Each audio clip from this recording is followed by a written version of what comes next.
نعود إلى الشأن العراقي، حيث وصف رئيس الوزراء نور المالكي موجة الاعتصامات الواسعة التي تشهدها عدد من المدن العراقية، وصفها بأنها نتنة لأنها تحمل حسب وصفه شعارات طائفية. وهدد المالكي في لقاء أجراه مع قناة العراقية الحكومية، هدد المتظاهرين بأحد خيارين: إما إنهاء الاعتصام، وإلا فإن الحكومة ستقوم باتخاذ إجراءات صارمة ضدهم. أنا أحذر من هذه القضية، وأحذر من استمرارهم واستمرار السكوت عنهم، سواء كان من أبناء الأنبار ووجهائها وعلمائها وشيوخها أو من بقية العراقيين.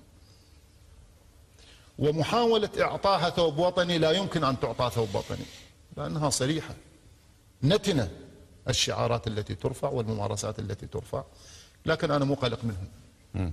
هذه فقاعة ستنتهي، ونحن نقول لهم انتهوا قبل أن تنهوا بإرادة الحكومة.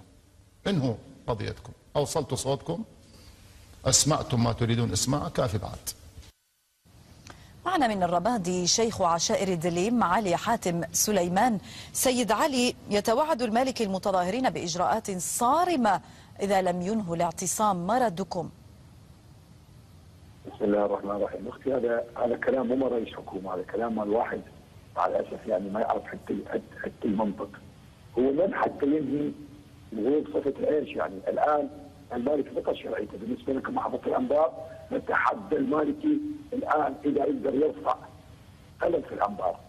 المالكي لا شرعيه له، بعدين يتكلم عن الدوله والقانون. هو جابته دبابه امريكا، ما جاء هو انتخابات الشعب بالاجماع. اثنين، اذا مشكلته شخصيه معانا، احنا المالكي ما نعرفه وين.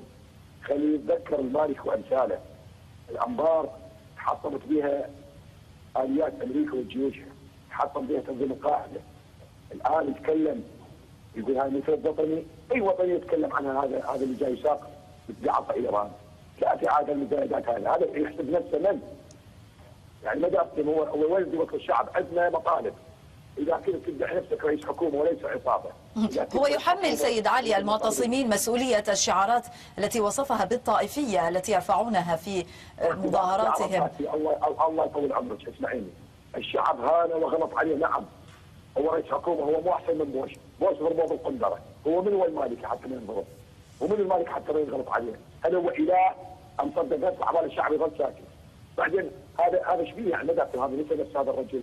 انت تتهم شعب باكمله، مو خوش اوازن، كل الشعب مو زين، كل الشعب طائفي. يعني والله عجيب امر هذا الرجل.